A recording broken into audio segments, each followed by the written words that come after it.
প্রশ্নে দেওয়া রয়েছে 806 দ্বারা গঠিত 3 অঙ্কের বৃহত্তম ও ক্ষুদ্রতম সংখ্যার অন্তর হবে। তো বৃহত্তম সংখ্যা খুঁজে বার করার জন্য আমাকে সব থেকে বড় অঙ্কটি খুঁজে বার করতে হবে, সেটি কিনা 8।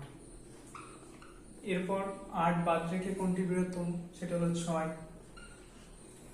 8 বাদ রেখে বড় হলো 6, তাই 6 লিখে দিয়েছি এবং শেষে 0। এরপর ক্ষুদ্রতম সংখ্যাটি বার করতে গেলে শূন্যকে আমরা প্রথমে লিখতে পারবো না।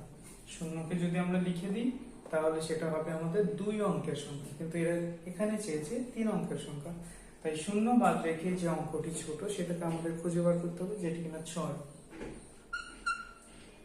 এরপর 0 এবং শেষে বসবে 8।